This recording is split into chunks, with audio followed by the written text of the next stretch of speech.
አድማጭ ተመልካቾቻችን ይህ ተስፋ ቴሌቪዥን ነው።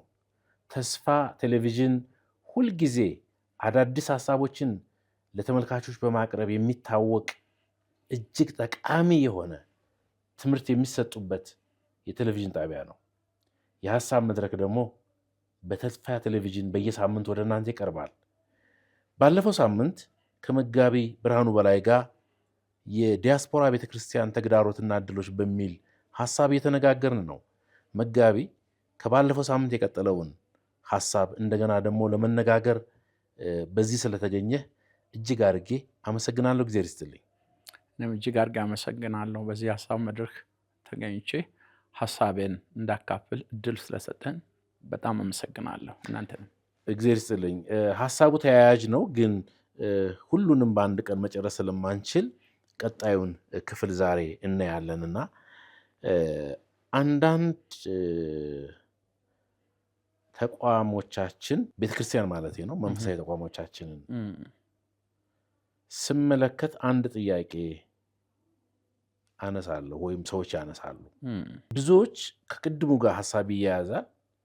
የኢትዮጵያ ቤተክርስቲያን ትልቅ አቅም ያላት ባለፈው ሳምንት አካታች መሆን አለባት እያልን እንነጋገር ነበር። የትምህርት ዝግጅት ያላቸው፣ የአመራር ብቃት ያላቸው፣ ተሞክሮ ያላቸው፣ ፈርሃ እግዚአብሔር ያላቸው፣ ለአገልግሎት ወሳኝ የሆነው ስነ ምግባር ያላቸው ሰዎች እያሉ ብዙ መንፈሳዊ ተቋማት በማይሆኑ ሰዎች እጅ ወድቀዋል የሚሉ ስሞታዎችና ሮሮዎች አሉ። ይሄ ከአጥቢያ ቤተክርስቲያን አንስቶ አንዳንድ ቤተ እምነቶች እስከ አገር አቀፍ ድረስ ስትሄድ ትደነግጣለህ። ስንት ምዕመን አለ ብትለው 3 ሚሊዮን ልልህ ይችላል፣ 4 ሚሊዮን ልልህ ይችላል፣ 1 ሚሊዮን ልልህ ይችላል። ግን በቤተ ክርስቲያን የአመራር ወንበር ላይ ያስቀመጡት ወንድም ወይም እህት እነዛን ሚሊዮኖች ለመምራት የሚያስችል የትምህርት ዝግጅት፣ በቂ አቅም፣ የመሪነት ስጦታና ጸጋ የሌለው ሰው ወንበር ላይ ታገኛለህ። ከዚህ በመነሳት ብዙዎች ምን ይላሉ? ቤተ ክርስቲያን በዚህ ዘመን በማይሆኑ ሰዎች እጅ ወድቃለች ብለው ወደ እግዚአብሔርም ወደ እኛም አቤት ይላሉ። እኛ ደግሞ ማድረግ የምንችለው በእንደዚህ አይነት መድረክ ሐሳቡን ማንሳት ብቻ። ደብዳቤ ጽፌ መጋቢ አቶ ከሌ ከዛሬ ጀምሮ ከወንበሮ ይነሱ ብዬ መጽሐፍ ብችል ኑሮ እኔ ወንድምህ ስንቱን ሰው ከወንበሩ አንስቸው አድር ነበር። ግን እሱ ማድረግ አልችልም። እኔ ማድረግ የምችለው ሐሳብ ማንሳት ነው። ከዚህ ተነስተህ ድምዳሜ ላይሆን ይችላል። የኢትዮጵያ ቤተክርስቲያን በአንተ ግምጋሜ ብቃት በሌላቸው መሪዎች እጅ ወድቃለች የሚለውን ሐሳብ ትስማማለህ? ሙሉ በሙሉ አልስማማም። በከፊል ትስማማለህ? ሙሉ በሙሉ ማልስማማበት ምክንያት በከፊል ግን ቀደም አንተ ያነሳው በከፊል አለ። በከፊል ትስማማለህ? በከፊል አለ። አይ በከፊል ትስማማለህ? አዎ። እሺ። ይሄ ምክንያቱም ሁለቱም ከዛ የመጣ ተያይዞ የመጣ ችግሮች አንስተናል ቅድም። አንደኛ እውነት ለመንገር ኢትዮጵያ ቤተክርስቲያን ውስጥ አሁን የምናየው ክራይሲስ እንዳለም ሆኖ እኔ ሳውዝ አፍሪካ የማገልገል እድል ገጥሞኛል። አሁን አሜሪካ እያገለገልኩ ነው።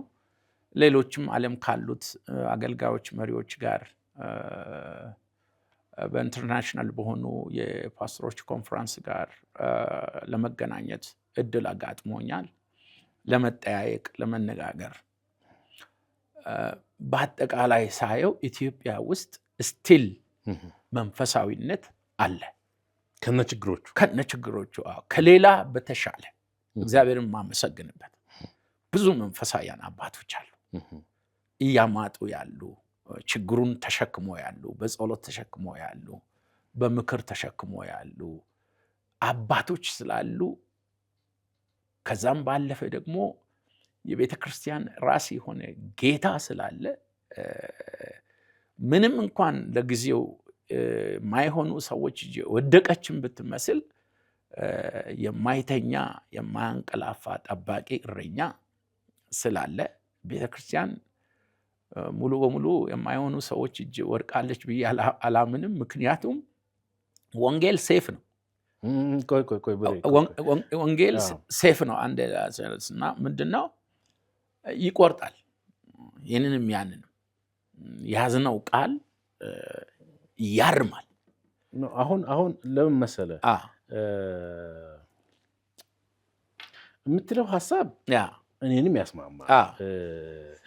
የቤተ ክርስቲያን ራስ ክርስቶስ ነው፣ እግዚአብሔር አለ ምናምን የምንለው ነገር አለ የሚያጣላን አይደለም። አሁን የምናወራው ይሄ ፕላትፎርም የመሪዎች ፕላትፎርም ነው። እዚህ የምናወራው እንደ መሪ ነው የምናወራው። እግዚአብሔርን ጋራንቲ አድርገን ችግሮቹን ምናምን የምንሄደው አይደለም። አሁን ጥያቄውን ቅድም አሳየው። ተቋማት ሁለት መልክ አላቸው።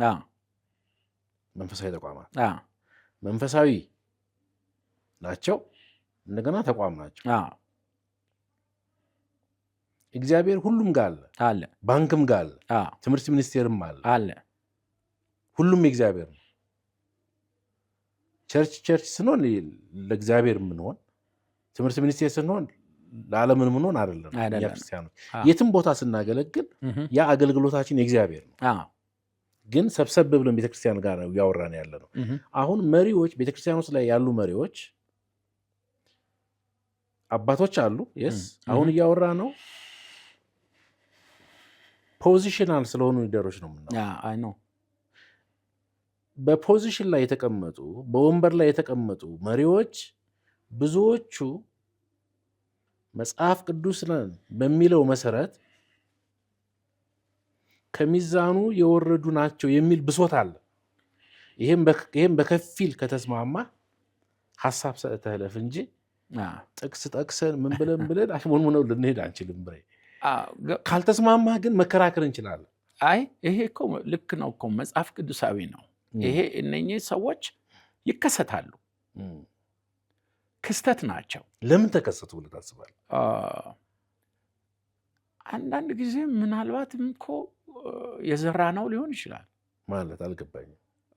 ተገቢው ዘር ካልተዘራ አንተ ያልዘራውን ነገር ለምሳሌ ኃላፊነት ለአንተ ተሰጠ ልበልና የተሰጠን ኃላፊነት ለሌላ ስታስተላልፍ አደራውን ሊወጣ ለሚችለው ሰው በተገቢው መንገድ ለይተህ ካላስቀመጥክ፣ ለዛም ለማስቀመጥም ብቃትና ስልጣን ከሌለ ነገ ማን ጳውሎስ ስነሳ በሐዋርያ ሥራ 20 ላይ እኔ ከሄድኩ በኋላ አለ ለማንጋው የማይራሩ ጨካኞች ተኩላዎች እንደሚነሱ ብሎ ፍርሃቱን ለሽማግሌዎች በግልጽ ነው የነገረው። ኤግዛክትሊ አሁን የብዙዎቹ ጩኸትና ፍርሃት አሁን ያልከው ነው።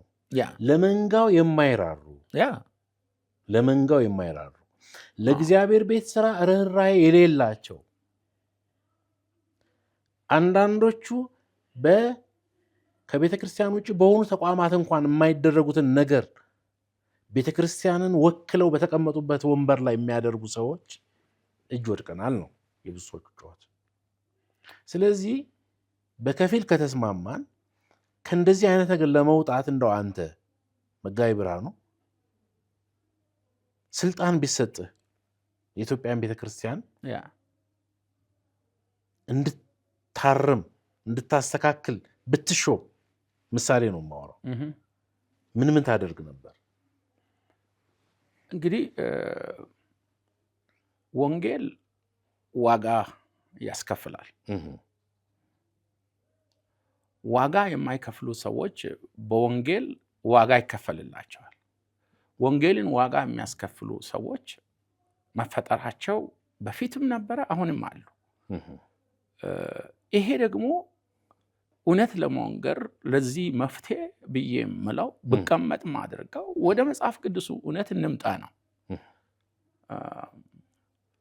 እግዚአብሔር አንዳንድ ጊዜ ሰብሮ ነው የሚጠግነን። ይዘዋል መጽሐፍ ቅዱስ ቢጫ ትልልቅ መጽሐፍ ይዘዋል። ምንድን ነው ወርቅ ቅብ የሆነ ትልልቅ መጽሐፍ ይዘዋል። ከፍሬው ታውቃለህ ነው የሚለው። ፍሬው አለ እኮ። ፍሬውን አይተን አብረን ቁጭ ብለን ጃጅ ማድረግ አለብን። ጃጅ ካለማድረጋችን የተነሳ እንግዲህ እንደ ቆሮንቶስ ቤተክርስቲያን ብዙ ስጋውያን ብዙ የማይመቹ ነገሮች የሚያደርጉ ሰዎች ነበሩና ጳውሎስ እናንተ እኮ በሰው አይደለም በመላእክት እንኳን ልትፈርዱ እግዚአብሔር መርጧችኋል ብሎ አላቸው። ስለዚህ አንዳንዱን ማረም መስዋዕትነት ይጠይቃል። መስዋዕትነት ይጠይቃል። ምንም ይጠይቅ ይመስልሃል? እንደው ከተሞክሮ እስኪ ንገረን። ከተሞክሮ ለምሳሌ ወንበርን ልትለቅ ትችላለህ። እኔ ወንበር ለቅቄ ያለው እውነቴን ነው። ሞቅ ያለ ጊዜ ላይ ወንበር ለቅቄ ያለው እርምት ለመውሰድ በመነሳቴ ምክንያት ያንን እርምት መቀበል ያልፈለጉ ሌላ ጎራ ፈጠሩ። በሽማግሌዎች ላይ ሌላ ሽማግሌ እንዲሾም ለማድረግ ጥረት ሲያደርጉ እኔንም አንተ ተቀመጥ እኛ ሁላችን አባት እናደርጋለን ይሄን ግን ተው የሚሉ ነበሩ። መታረም ያለበት መታረም አለበት። ዋቴቨር ሪስክ ነው። እንደ አንድ አገልጋይ የተሰጠህን ወንበር ወይ የተሰጠህን ቦታ እስክትጥል ድረስ ወይንም ደግሞ ተገፍትረን እስክትወርቅ ድረስ ቀጣይ ምንም ዋስትና በሌለበት ሁኔታ በህይወቴ ላይ እሳት ሊነድ ይችላል። ዋቴቨር ያንን ኃላፊነት ግን ኃላፊነት በሚሰማ መንገድ ቢሰሙም ባይሰሙም ተናገር ስለሚል እኔ ደብዳቤ ጽፌ አስገብቼ ነው ዞር ያልኩት። ጥሩ ነገር ነው ያነሳው። መስዋዕትነት ቢያስከፍልም እርምት ለመውሰድ ኃላፊነት ተወስዳለህ። አንዳንዶቹ መስዋዕትነት በዚህ ዘመን ሞኝነት ሳይሆን እርምት እንዲወሰድ ፊት ለፊት ለእርምት ብትሰራ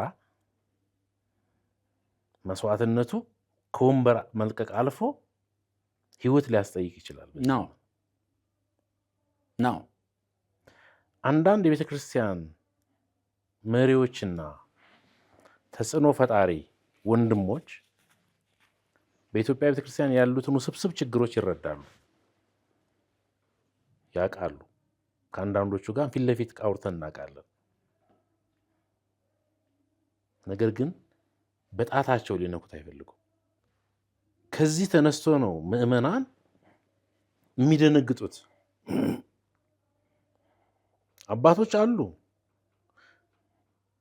ግን የአባቶች መኖር በኢትዮጵያ ቤተክርስቲያን ነጩን ነጭ ጥቁሩን ጥቁር የማይሉ አባቶች አሉ።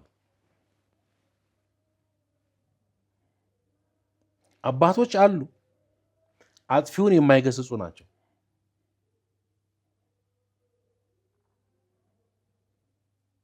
አባቶች አሉ፣ የእግዚአብሔርን ቤት የንግድ ቤት ካደረጉ ሰዎች ጋር አብለው በአንድ ወንበር የሚቀመጡ በአንድ ጽዋ የሚጠጡ ናቸው። ከዚህ የተነሳ ሁሉም ሰው ሚዲያው መፍትሄ የሚያመጣ ስለሚመስለው በየጊዜው አዳዲስ ችግሮች እኔ ጋር ይመጣሉ። ከዛ ተነስቼ ነው ይህን ሀሳብ ያነሳውልህ። መስዋዕትነትን ቢጠይቅ መስዋዕትነት ለመክፈል ዝግጁ ያልሆኑ ሰዎች የበዙበት ጊዜ ነው የሚለውን ለመናገር ነው። አይ ቲንክ ብዙ የተናገርኩ ይመስለኛል። እስኪ ቀጥል አንተ። እኔ አንድ ምሳሌ ምናልባት ቢረዳ ብዬ ነው። ምሳሌ በሳውዝ አፍሪካ መጋቢ በነበርኩ ጊዜ የገጠመኝን ነገር አሁን የራስን ጉብዝና ልነግር አይደለም። ደካማ ሰው ነኝ። ተሞክሮና ምንድነው በጣም ይጠቅመናል። እዛ በጣም በርከት ያሉ ናቸው። መጋቢ እንዲሆንና እንዳስተካክላቸው ወይንም ደግሞ አንዳንድ መዋቅራዊ የሆኑ ነገሮችንም እንድሰራ ጭምር በእውነት በክብር ነው የጋበዙኝ። ቤተክርስቲያኗ ጋር መጣው እና እዛ እያገለገልኩ እያለው እንግዲህ በፓስቶራል ሊደርሺፕ ላይ ታውቃለህ እንደው አትሊስት የመጀመሪያ ዓመት ሪሌሽንሺፕ ነው ቢልድ ማድረግ ያለብህ እና ግን ሪሌሽንሺፑን ቢልድ ለማድረግም ማያስታግሰኝ ነገር ገጠመኝ። መርህን ማለት ይሄ መርህን የለቀቀ በጣም በጣም ማይመች ነገር አየው። ማይመቸው ነገር ምንድነው? ከገንዘብ ጋር የተያያዘ ነገር ነው እና በባይብል ስቴዲ ገንዘብ ይሰበሰባል። እሁድ ሰፈር ለሰፈር ባለው ባይብል ስቴዲም ገንዘብ ይሰበሰባል። ምን እንደሚሆን ዲቴሉ እግዚአብሔር ይወቀው። ከዛ ደግሞ መባ ይሰበሰባል። ከመባ ቀጥሎ ጨረታ ይወጣል። አንዳንድ ቀን ወይም የሃይላንድ ውሃ ሊሆን ይችላል ጨረታ የሚወጣው እና ያየው ነው።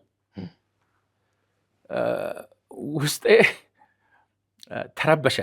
እውነት ለመንገር ከዚህ እንደሄድኩ ትንሽ ቆይቻለሁ እና እነሱ ጋብዞኝ ከመሄድ በፊት ሌላ አንድ ቸርች ለ2 ዓመት ያክል አገልግያቸዋለሁ። ከዛ ጋር እንደው ተያይዞ ነው ወደዛም እኛንም እንደዚህ አድርገን የሚል ነገር መጥቶ ነው የሄድኳቸው እና በርከት ይላሉ። ወደ 800 የሚጠጋ ምዕመን ነው እና ግን ከሄድኩ በኋላ የማየው ነገር ውስጤን ያው እንግዲህ አልችልም። እኔ ትልቁ ችግሬ ይህን መሸከም አንዳንዱን ነገር ብዙ ችዬ ድካሜ ሊሆን ይችላል። ዝም ማለት አልቻልኩም። ቀጠለ እና ይሄ ነገር ከመስመር የወጣ ነው እና አሁን ምንድነው ይሄን ለማድረግ ያለብኝ ብዬ ትምህርት አዘጋጀው ስለ ስጦታ ከዘፍጥረት ጀምሬ ያለውን እስከ አዲስ ኪዳን ድረስ ያለው ማዕቀፍ ውስጥ አጠር ያለ 3 ወይም 2 እሁድ ማስተምረውን ስለ መስጠትን በተመለከተ ማስተማር አለብኝ ብዬ ትምህርቱን አዘጋጀው። ሁልጊዜ ባለቤቴን ማካፍለውን ትምህርቴን ሐሳብ አካፍላታለሁ። እሷ የኔ አንዳንድ ጊዜ አንቴና ነች ማለት አንዳንድ ነገሮችን ታሳያለች፣ ትነግራለች እና ይሄን ላስተምር ነው አልኳት ስለ ስጦታ። እሷም አይታ ዲስከስ አድርገናል። ከባድ ችግር ነው እና ግን ትምህርቱን አዘጋጀው ይህን ትምህርት ብዬ አልኳት። ይገለዋል አለች። ይሄን ቃል ነው ያለች። ይሄን ብታስተምር ይገለዋል አለች። ምክንያቱም ይሄ ጥቅማቸው ነው እና ይሄን ብታስተምር ይገለዋል አለች። እኔ ልሙት እንጂ እውነተኛ ወንጌልን ተናግሬ ይሄን እነሱን ለማድረግ ትክክለኛ መንገድ አስመጥቼ ብሞትም ምንም አላፍርም እውነት ለመንገር አልኳት ባለቤቴን። ስለዚህ ጉዳዩ እስከ ህይወት የሚሄድ ነው።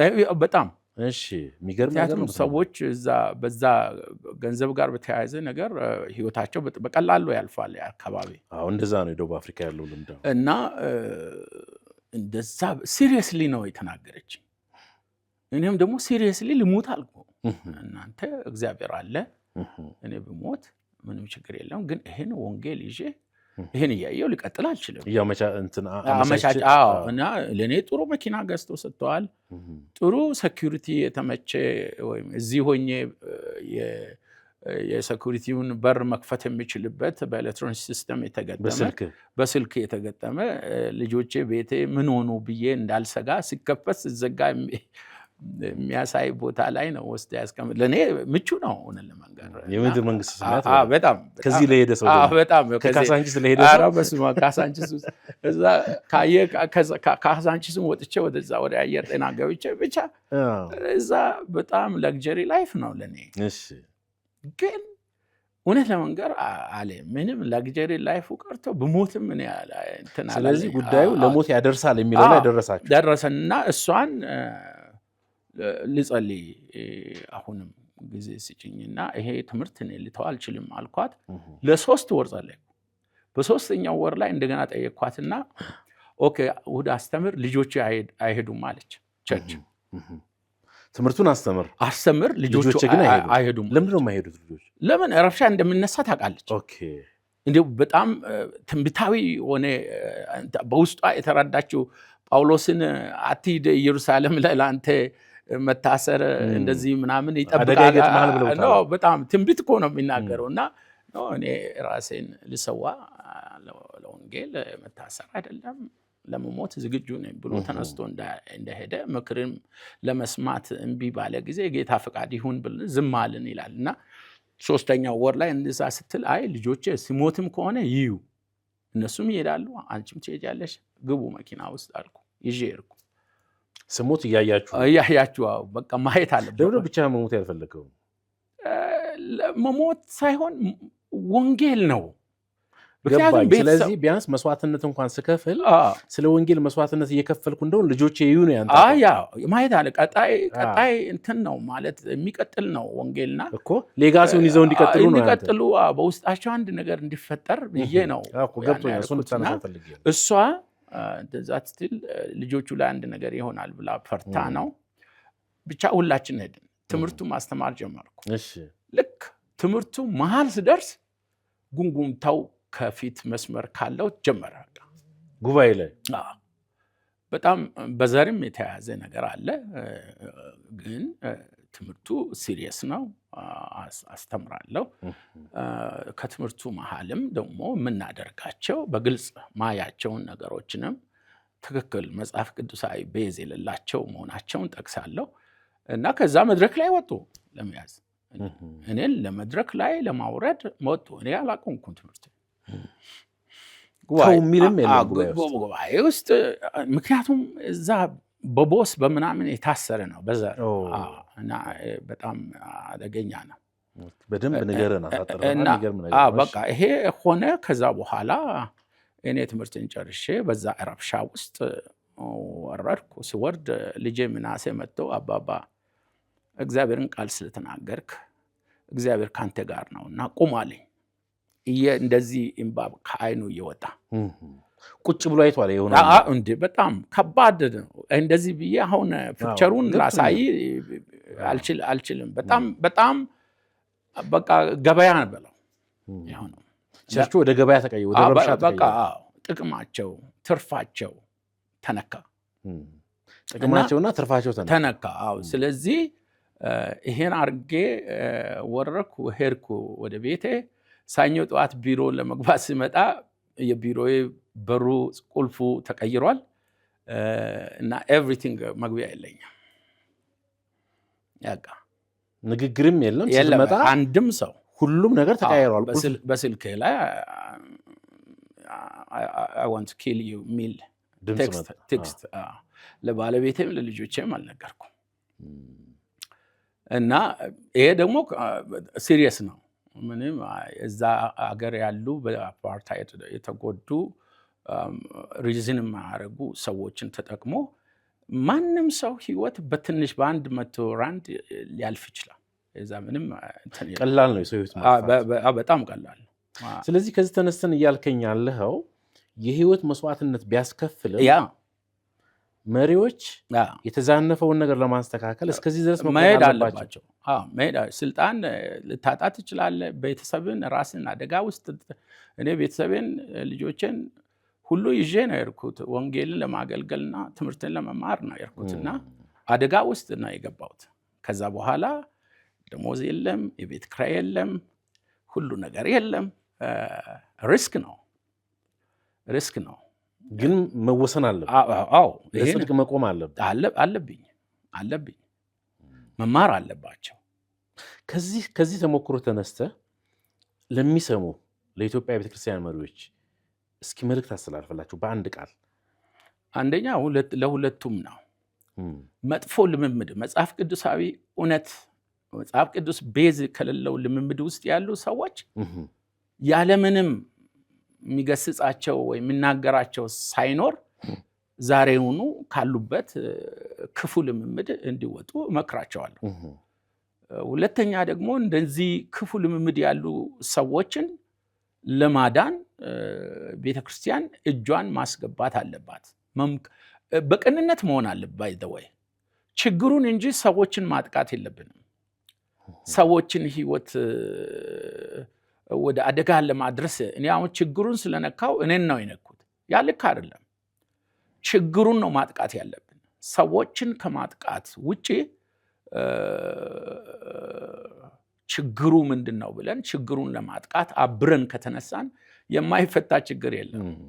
አብረን ከቆምነው ብዙ ችግር አለ። እኔ አልኩ ኢትዮጵያ ቤተክርስቲያን ከመንፈሳዊነት ሩቅ አይደለችም። አሁን ችግር አለ የሚባሉ ቸርቾችም ትላንትና እኔ አውቃለሁ የዛሬ 30 ዓመት አካባቢ ወይም 28 27 ዓመት አካባቢ የተመሰረቱ ቸርቾች ነበሩ። ሲመሰረቱ እንደዛ አልነበረም።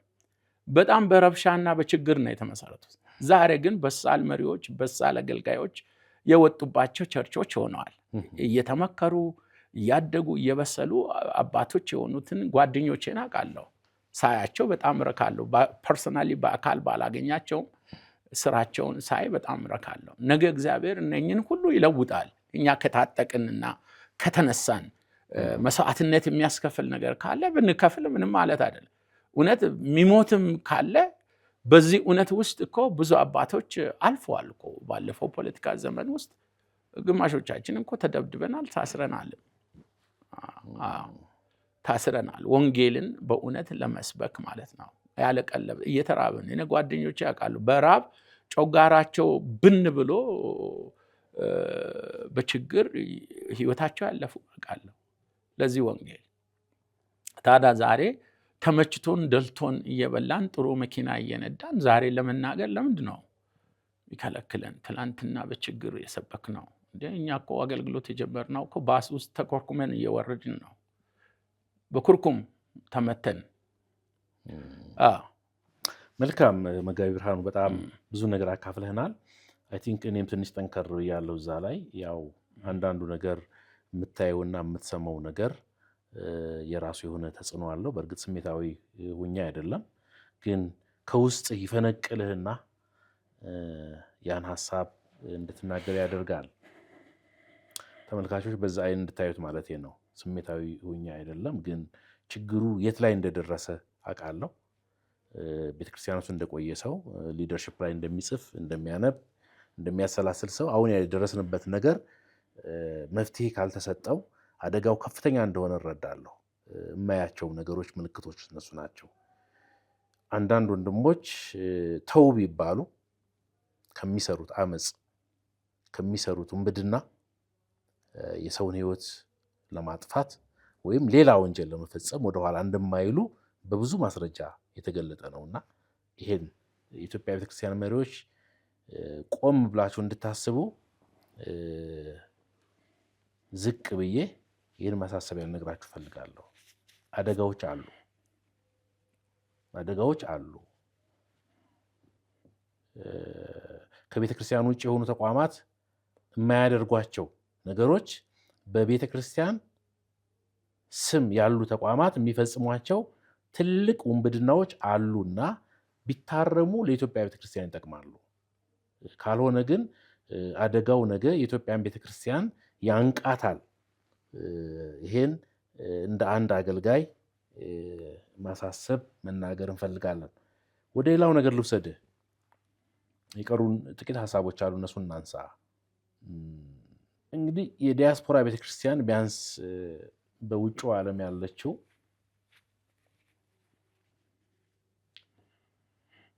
ባለፉት 50 ዓመት ነው በብዛት እያደገች የመጣችው። አንዳንዶቹ 20 ዓመት 30 ዓመት ያደረጉ ቤተክርስቲያን አጥቢያዎች አሉ። አንዳንዶቹ ደግሞ 50ም 40ም ያደረጉ አጥቢያዎች ይኖራሉ። በተለይ ሰሜን አሜሪካ አካባቢ ያሉት እነዚህ የዲያስፖራ ቸርቾች ቅድም ብዙውን አንስተነዋል። እግዚአብሔር የሰጣቸውን እድል አሟጠው ተጠቅመዋል ብለህ ታስባለህ? ቅድም ያነሳ ነው ሳይሆን እንደው እሱ እንዳለ ሆኖ አሟጠው ተጠቅመዋል ብለህ ታስባለህ? አልተጠቀሙም፣ ተጠቅመዋልም። ሁለት ነገር ነው። አንድ ሳይድ ላይ አልተጠቀሙም እንዳልል ብዙ የተሰሩ ስራዎች አሉ። ግን እግዚአብሔር የሰጠን እድላችንን ሙሉ በሙሉ ተጠቅመናል ብዬ እንዳልል የሚያደርገን ነገር ከራሳችን አላለፍንም። ይሄን መንፈሳዊነትን ለምሳሌ እኔ አንድ ጊዜ ዲሲ ሲሄድ በሬስቶራንት ውስጥ ማታ ልንበላ ስንሄድ በሞላ ያሉ ነጮች ናቸው እና ነጮቹን ሳይ ቀናው። ለአካላችን በሚሆነው ምግብ ነጮችን አሸንፈን ወደ አበሻ ሬስቶራንት አስገብተናል። ነገር ግን በመንፈሳዊ ምግባችን ወደ ቸርች ውስጥ ማስገባት ማሸነፍ አቅቶናል ብዬ በእግዚአብሔር ፊት አልቅሼ ወጣው፣ ሬስቶራንቱ ውስጥ ማለት ነው። የሚገርም ነገር ነው። ቀንቼ ማለት ነው። ስለዚህ ነጮቹን ዶሮ አስለምዳቸዋቸው። በጣም ሽሮ በርበሬ አስለምዳቸዋቸው፣ ክትፎ ምናምን በቃ ሁሉ ተሻምቶ ነው የሚባሉት። የአበሻ ምግብ ይወዳሉ።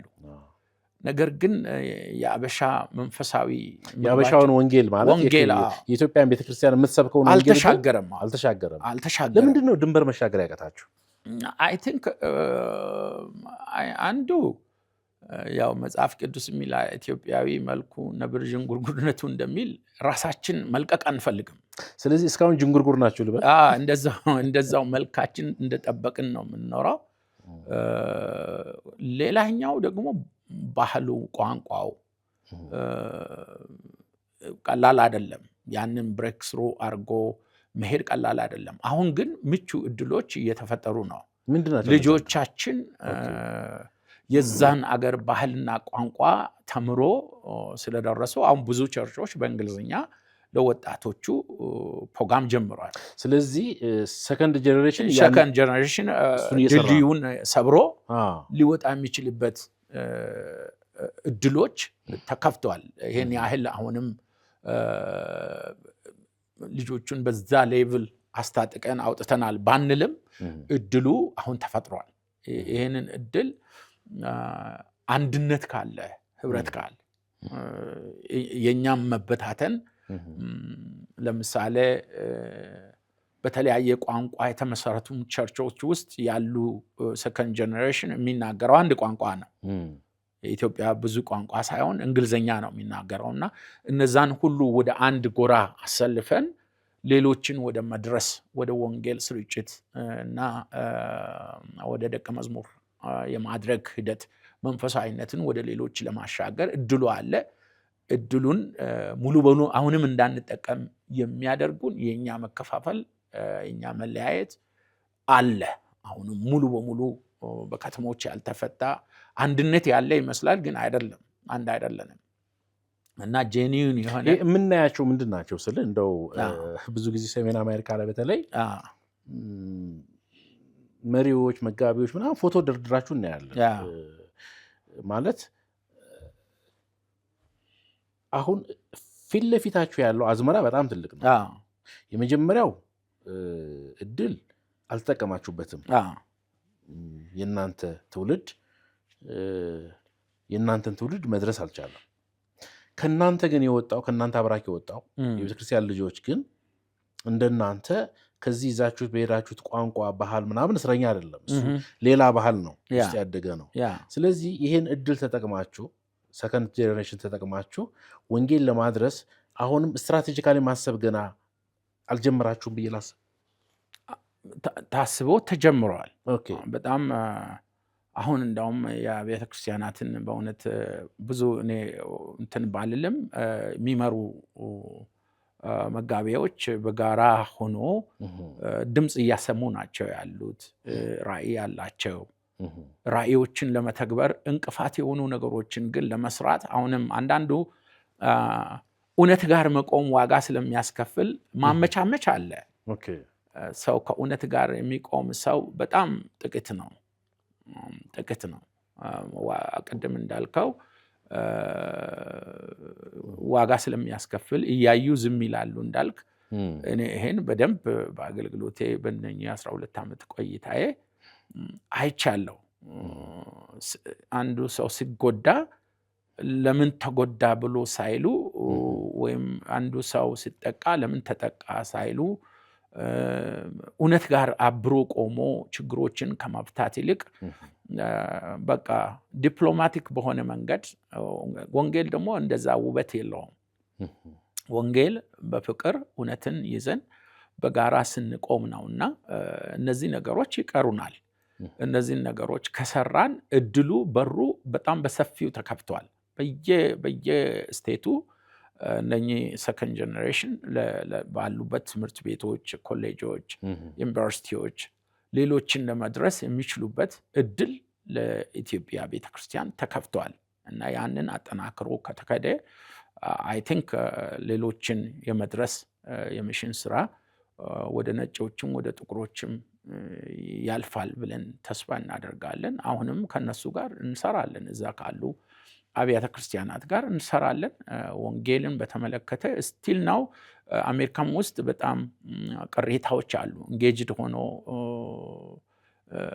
ቸርች ተከላ ላይ ትኩረት ሰጥቶ የሚሰሩ አሉ እና እነዛንም ቱል ተጠቅመን ለመስራት ከፈለግን ብዙ ነገሮች እዛ ብዙ ኢኮኖሚካል ነገር እንደዚህ ችግር አይደለም። ብዙ ሊረዱ ሊያግዙ የሚችሉ ተቋማት አሉ እዛ ለምንሰራው ስራ። ግን እነዚህን ለመስራት በጋራ የመቆም አንዱ አንዱን በትክክል የመረዳት የማወቅ እና እነዚህ ያሉብንን እንቅፋቶች ካስወገድን እድሉ በሩ በስፋት ተከፍቷል አሁን ለወንጌል። ቴንኪው በጣም ጥሩ ነገር ነው ያነሳው። በተለይ ተስፋም ሰጪ ነው። አዲሱ ትውልድ ይሄን ያሳካዋል። እናንተ ያልተሻገራችሁትን ድልድይ እነሱ ይሻገራሉ። እንደዛ እንመን።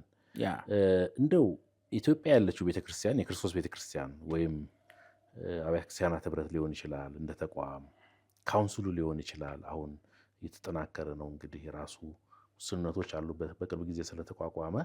ግን ኢትዮጵያ ያለችው ቤተክርስቲያን ወይም ሌሎች ዲኖሚኔሽን መሪዎች የተለያዩ ተቋማት የሚመሩ ለዲያስፖራ ቸርቾች ምን ቢያደርጉ ሀሳብ ትሰጣለህ? ብዙ ጊዜ እናንተ ልታግዙት የሚችሉት ነገር ሊኖር ይችላል። ግን ሰጪ ብቻ አላችሁም፣ ተቀባይም ናችሁ። ከእናንተም ደግሞ ሌላ ነገር ያስፈልጋችሁ። እንደው ኢትዮጵያ ያለችው ቤተክርስቲያን ለዲያስፖራ ቤተክርስቲያን ምን ድጋፍ ብታደርግ ምክር ሀሳብ አለ? ሁልጊዜ የሚጠቅመን ነገር ምንድን ነው? አንድ በኩል አንድነት ነው፣ በጋራ መስራት፣ አብሮ መስራት። እዚህ የጸሎት ፖቴንሻል አለ፣ የሚጸልዩ ሰዎች አሉ፣ የሚመክሩ ሰዎች አሉ። እዛም ሄዶ አሁንም የሚያግዙ ሰዎች አሉ። ባለፈው ኢዮቤልዩ ላይ ሄዶ የተናገሩ እንደነ ዶክተር ቤቴ እንደነ እዛ የመሰረቱ የነበሩ እንዴት እንደተመሰረተ እንዴት አንድነታቸው ውብ እንደነበረ በዛ ዘመን የነበረውን አገልግሎት እኛ እዚህ ሆነን ተጠቅመናል። እኔ እዚህ ነበርኩ፣ እነሱ እዛ በነበሩ ጊዜ ማለት ነው። እና አንድነት ነበራቸው። የቺካጎ ኮንፍራንስ ካሴቶች እኛን በጣም ረድቷል፣ ዝጉ ዘመን ላይ ማለት ነው። የሰው ቤት እየተደበቅን ገብተን ቪዲዮ ወዳለበት ቤት ገብተን እናይ፣ እንሰማ ነበረ፣ እናለቅስ ነበረ። ስለዚህ ያን ዘመን የነበረው ኮኔክሽን አሁንም መቀጠል አለበት። አሁን ምናልባት አይ ቲንክ ብዙ ኢትዮጵያውያን የድሮ ወይም የደርግ ዘመን እንደነበረው መንፈሳዊ ህይወታቸውን ጠብቆ ያሉ ብዙ ዲያስፖራ ቸርች ውስጥ ያሉ ሰዎች አሉ።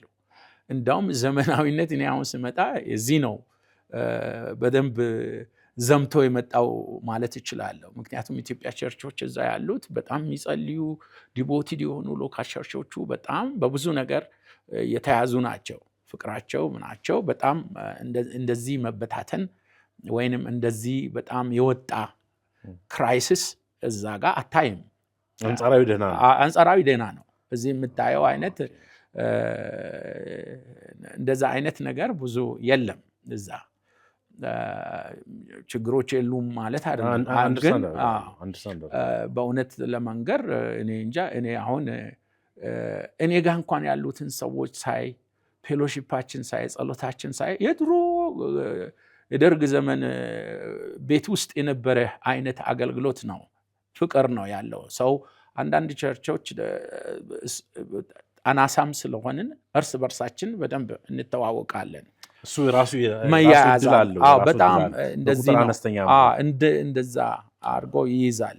በእርግጥ በራሱ የራሱ ፈተና ቢኖርም ማለት ነው። እና ምን ልልህ ነው ኢትዮጵያ ቤተክርስቲያን ጋር አብሮ መስራት፣ አብሮ አብያተ ክርስቲያናት ጋር መያያዝ ትልቅ ጥቅም ነው። ምክንያቱም ትልቅ ተሞክሮ ያላቸው ሰዎች እዚህ አሉ። እኔ እሱ ላይ ነው በደንብ አስረግጠን ማለፍ ያለብን። ምክንያቱም የኢትዮጵያ ቤተክርስቲያን ሀብታም ነች። በብዙ ነገር ሀብታም እንደሆነች አውቃለሁ። ኢቭን በገንዘብ ሀብታም ነች። በጣም አንጻራዊ ነው እንግዲህ ከእናንተ ሀገር ካለው አንጻር ግን ከገንዘብ በላይ ከፍተኛ ተሞክሮ ያላቸው የተማሩ በጣም ቤተክርስቲያንን ማነጽ፣ መምከር፣ ማስተካከል የሚችሉ በጣም ሰዎች አሉ። በጣም የዲያስፖራ ቤተክርስቲያን ግን እነዚህን ትልቅ ጥቅም ሊሰጡ የሚችሉ ሰዎችን ሳይሆን መድረኮቻቸው ላይ ብዙ ጊዜ ቁጭ ብሎዎች ጋር ነው ሲጫወቱ የሚውሉት። ማለት ይህን ቃል ልጠቀመው እንግዲህ ብዙ ቀፋይ ሰዎች ከዚህ ይሄዳሉ። አይ ቲንክ ይሄ ቃል የሚጠቅም ይመስለኛል። ማለት ቀፈላ ላይ የሚሰሩ በአገልግሎት ስም የሚቀፍሉ ሰዎች አሉ እዚህ ሀገር በብዛት። የዲያስፖራ ቸርቾች በእንደነዚህ አይነት ሰዎች እጅ የወደቁ ናቸው። ከዚህ በሚሄዱ እንፈውሳለን ይላሉ። ብዙ በሽተኛ ያለው ግን እዚህ ነው። ምክንያቱም በሽታ የትም ሀገር አለ፣ ግን በድሃ ሀገራት ደግሞ ብዙ በሽታ አለ። በራሱ የኢኮኖሚ ድህነት አለ፣ የእድገቱ ነገር አለ። አሜሪካን ሀገር ካለው የበሽተኛ ቁጥር በአንዳንድ በሽተኛ እዛ ሊበዛ ይችላል። ለምሳሌ ስኳር፣ ግፊት ምናምን እንደዚህ የውፍረት ችግር ምናምን እዛ ሊበዛ ይችላል። ግን ብዙ ደግሞ የኢኮኖሚ ድህነት ባለባቸው አፍሪካ ሀገራት ደግሞ ብዙ በሽተኞች አሉ። ግን ፈዋሽ ነን ብለው ከዚህ ሂደው እዚህም ውሃ ሽጠው አሜሪካንም ውሃ የሚሸጡ አሉ። እዚህ ውሃ ሽጠው ደቡብ አፍሪካ ሄደው ውሃ የሚሸጡ አሉ። ብዙ የዲያስፖራ ቸርቾች ከጤናማ ቤተ እምነት መሪዎችና ከጠንካራ አገልጋዮች ጋር ህብረት ከማድረግ ይልቅ ቅፈላ ላይ ከሚሰሩ ሰዎች ጋር የበለጠ ህብረት ያደርጋሉና የሚሰሙኝ ከሆነ እንደገና ቆመው ሁሉም አይደሉም፣ ግን የተወሰኑ ግን በእንደዚህ አይነት ወጥመድ የተያዙ ናቸው። በተለይ አንተ የነበርክበት ሀገር ደቡብ አፍሪካ የሚባለው ሀገር ብዙ ብዙ ብዙ ብዙ ብዙ ነገር እንደዚህ ሲደረግ እናያለን። ኤኒዌይ አንድ በጣም ወሳኝ ጥያቄ ላንሳል ከህይወትህ ጋር የተገናኘ ነው። ሰዓታችን እየሄደ ስለሆነ አገልግሎትም ሆነ መሪነት ከውሳኔ ጋር ሁልጊዜ የተያያዘ ነው። ያለ ውሳኔ ማገልገል አይቻልም። ያለ ውሳኔ መሪ መሆን አይቻልም። መጋቢ ብርሃኑ በላይ ስም ጠፍቶብኝ ሳይሆን በደንብ እርግጠኛ ለመሆን እያነበብኩት ነው ስምህን። መጋቢ ብርሃኑ በላይ ይህን በመወሰኔ አገልግሎቴ እንዲቀጥል አድርጌያለሁ።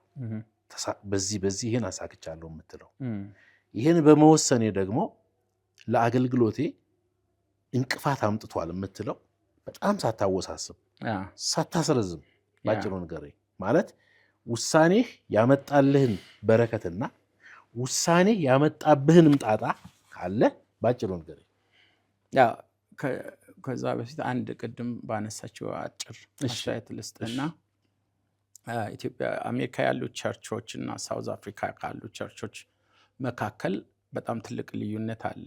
ማለት እነኚህ እንደ አንተ ባልከው ቋንቋ ወይም ስጦታም አግባብ ባይደለ መንገድ የሚቀበሉ አገልጋዮችን በተመለከተ እኔ አሁን እንዳየሁት አሜሪካ ላይ ያለው ሰው በብዛት እዛ ያለው ማቹሪቲ እና እንደገና ሳውዝ አፍሪካ ጋር ያሉት በጣም ልዩነት አለ። አንደርስታንድ አደርጋለሁ እና በቀላሉ አሜሪካ ሄዶ በሚፈልገው መንገድ የሚቀረጹ አይደለም። አንዴ ሊሄድ ይችላል፣ አንዴ ሊታለል ይችላል። ደግሞ ግን ማታለል ማይችላቸው አይነት ህዝብ ነው ያለው። ቆይ ግድ የለም ስም አልጠራልህ። አይ ኖ እኔ ሚዲያ ላይ ስለው ሁሉም መረጃ አለ። አይ ኖ ቀፋዮቹ ደቡብ አፍሪካም ቀፍለዋል፣ አሜሪካም ቀፍለዋል፣ አሁንም ይቀፍላሉ። ግን ሁሉም ቸርቾች ለዛ ክፍት አይደሉም። እንደዛ ብለን እንሂድ ማለት ሁሉንም እየደመሰስን አይደለም። ጤናማ የሆኑ ቤተክርስቲያኖች፣ ጤናማ የሆኑ መሪዎች ምናከብራቸው ምናቃቸው ስም መጥራት ስለማያስፈልግ ነው። ከላይ ስንቱን እንጠራለን። ያልጠራ ነው ያኮርፋል እንጂ ወዳጆቻችን እኮ አሉ። የኔም ያንተም ወዳጆች አሉ። በልጅነታችን በተለያየ አንግል እኔ ሰሜን እነሱ ምዕራብ ወይም ምስራቅ ሚሽነሪ የነበሩ ልጆች አሉ። አሁን አድገው ትልቅ ጉባኤ ይመራሉ። እኔ እያልኩ ያለሁት አጠቃላይ የዲያስፖራ ቸርች ለእንደዚህ አይነት ነገር የተጋለጠች ነች፣ ጥንቃቄ ያስፈልጋል የሚለውን ነው እንጂ አልደመደምንም። ስለዚህ ወደ ጥያቄ እናለኝ። ጥያቄያችን እየጨረስን ስለሆነ በውሳኔ ያገኘኸውን ስኬት ወይም በረከት፣ ውሳኔ ደግሞ ያመጣበት ጣጣ ከእኔ ተማሩ የምትለው ነገር ካለ ባጭሩ ንገረን። እንግዲህ እኔ በጉዞ ላይ ያለው ሰው ነኝ። ይህን ስል ከድካሜ እየተማርኩ ከብርታቴም ደግሞ እግዚአብሔርን እያመሰገንኩ እያለፍኩ የመጣሁት እንደው በምድር ላይ እውነት ለማግነን ሳይሆን 2-3 ጊዜ ደግሞ እግዚአብሔር እድል የሰጠኝ ሰው ብዬ ነው ራሴን ማስበው። ምክንያቱም የህይወቴ ማብቂያ ነው ያልኩባቸው ሰዓቶች ነበሩ። እግዚአብሔር ከነዛ ሁሉ አትርፎ ዛሬ እዚህ ካንተ ጋርም ለማውራት እንደገና ከ20 ምናምን ዓመትም ለመገናኘት ያበቃኝን አምላኬን እግዚአብሔርን አመሰግናለሁ። የኔ የአገልግሎት ስኬት ወይ መከናወን ብዬ በውሳኔ ብዬ የምለው አንደኛው ለዚህ ለተጠራውለት ጥሪ ራሴን መስጠቴ በጣም አንዳንድ ጊዜ በጣም ከአገልግሎቴ ላይ አሁን ሰሞኑ እንኳን አንድ ፎቶ አይታ አንዲት እናት ስልኳን ሰታኝ እባክህ በዚህ ስልክ ደውልልኝ ብላለች። ስደውልላት እቺ ሴት ከሞት ወደ ህይወት የተሻገረች በዛን ጊዜ ሰው ቤት ተከራይቶላት የምትኖር በሰው በብዛት አቢዩዝ ወይንም ችግር የገጠማት ግን ያ ችግር ጊዜ ጌታ እንደው በአገልግሎቴ የጠቀማት እና ዛሬ ደግሞ ብዙዎችን የምትረዳ ብዙ ነገር ያላት ሴት ሆና በምስክርነት ስትሰጠኝ እያለቀስኩ ባለቤቴ ነች እንደውም እቺ ሴት እንድትደውል ትፈልጋለች ብላ እሷ ነች እንደውም የደወለችው። ስትደውል እስቲ ፎቶሽን ላኪ ማነሽ ብዬ ሳያት በደንብ ያገለገልኳት ሰው ነች። ምን ልልህ የፍሬ ጉዳይ የጥቅ ወይ ብዛት ላይሆን ይችላል። በእርግጥ በአገልግሎቴ ሰሜንን፣ ደቡብ፣ ምስራቅ፣ ምዕራብ እንደምታውቀው ከእግር ጉዞ እስከ ሄሊኮፕተር ቦርደር በርሬ ጭምር ምድሪቱ ላይ እግዚአብሔር ረድቶኝ አገልግያለሁ። ብዙ ክሩሴዶች ላይ ብዙ ሰዎች በሺዎች የሚቆጠሩ ሲድኑ በዚህ በጆሹዋ ካምፓይን ክሩሴድ በማስተባበርበት ጊዜ ከካርል ሃንግስተን ጋር ብዙ አገልግሎቶች ላይ እግዚአብሔር እጁን ሲዘረጋ ፍሬ ሲያወጣ አገልግሎቴ ላይ አይቻለሁ። የታመሙ ሲድኑ፣ የተሰበሩ ሲጠገኑ፣ ብዙ ከአጋንንት ስርዓት ሲፈቱ እየሰበኩ አጋንንት ይወርቃል፣ ሰው ይፈወሳል። ያንን ግን ወደ ቴሌቪዥን አቅርበን እንደዚህ በል አንልም። የሚደረገውን ነገር የሚያደርግ ጌታ እንደሆነ ይገባናል። ለእግዚአብሔር ክብር እየሰጠን ያንን ፍሬ በዚህ ምድርም አይቻለሁ። በወጣሁበትም በዓለም ዙሪያ በሚሄድበት ቦታ ሁሉ እግዚአብሔር ሲሰራ በሕይወቴ አይቻለሁ እና ኮሚትመንቴ መሰጠቴ ብዙ ፍሬ እንዳፈራም እንደገናም ሰዎችን እንድጠቅም አድርጎኛል። አስር ሳይዱ እንደማሳየ የሌላ ሳይዱ እኔ በጣም አንድ ነገር ልንገርህ፣ ለሌላ ትምህርት የሚሆነውን ነገር ልንገርህ። ብዙ ሊኖር ይችላል፣ ግን በአገልግሎቴ እንቅፋት የሆነውን ነገር ከውሳኔ አንጻር ሰዎች ሲመክሩኝ አልሰማም ብዬ ያደረኩትን ነው። ምክር አለመስማት በጣም ጉዳት ያመጣል። አጠገቤ የነበሩ አብሮ ያሉ ሰዎች እኔ ወደዛ የመጣሁት እንግዳ ነኝ፣ ብዙ አላቅም። በገባሁበት ከተማ ውስጥ ያለውን ነገር ብዙ አላቅም እና በከተማ በገባሁበት ጊዜ በዛ ከተማ ውስጥ ያሉ ቸርቾች በሁለት ቦታ ተከፍሎ ነበረ እና በሁለት ቦታ የተከፈሉትን እኔ ትልቁ አገልግሎት እርቅ ማድረግ ነው። እዚህ ገጠርም ከተማም በገባሁበት ችግር ባለበት መግባት ነው። ችግሩን ገብቼ አስታርቄ ያ በጣም እርካታ ይሰጠኛል በአገልግሎቴ ውስጥ ማለት ነው። እና ቸርቹን አንድ አደረኩ። በጣም ጌታ ረድቶኝ ማለት ነው። አንድ ከሆነ በኋላ ከዚህ ምድር እንዳውም አገልጋይ ጋብዤ ፓስተር ዮናስ ሰይፉን ጋብዤ በጣም ትልቅ ኮንፈረንስ ሁሉ አድርጌ ጥሩ ጊዜ ጥሩ ነገር ሆነ። ጥሩ ሂደት ላይ ቸርቹ ነበረ እያለ እኔ አሁን እንግዲህ እንዳልኩ ሽማግሌ ምርጫ ጊዜ ሲደርስ ከኔ ጋር ሽማግሌ የሚመርጡ ኮሚቴ ተሰየመ። ኮሚቴዎች መጡ እና ሽማግሌዎች በሚመረጡበት ጊዜ እነኚህ ለምርጫ የተጠቆሙት ውስጥ እዛ ከተማ የቆዩ ከኔ ጋር ምርጫ ሊያካሂዱ የመጡ ወንድሞች እነዚህ ሰዎች ፓስተር ለአገልግሎት አይበቁም፣ ለአገልግሎት የተዘጋጁ ሰዎች አይደሉም፣ አታውቃቸውም ብሎ አሉ። ይሄን ሲሉ ግድ የላችሁም እኔ አለው ከነሱ ጋር ለሚፈጠረው ነገር አይዟችሁ ተው አሉ። ደግሞ ደጋግሞ ተው፣ እነኚህ ሰዎች ለአገልግሎት ዝግጁ አይደሉም። እኔ ያየሁት አንድነትን፣ ህብረትን፣ አብሮ መሄድና ያየሁት በዛ ውስጥ የሚመጣውን ችግርም ቢሆን እቀበላለሁ ብዬ ምክራቸውን እምቢ አልኩ። ኢዮብ የፈራሁት ነገር ደረሰብኝ እንደሚለው የሰዎችን ምክር ባለመስማት ምክንያት አገልግሎቴ ተመታ። አገልግሎቴ መመታት ብቻ ሳይሆን እኔም ላይ ትልቅ አደጋ፣ በጣም ትልቅ አደጋ፣ ምንም ያላሰብኩ እንዲህ ይሆናል ብዬ አልጠበቅኩ። ኢቭን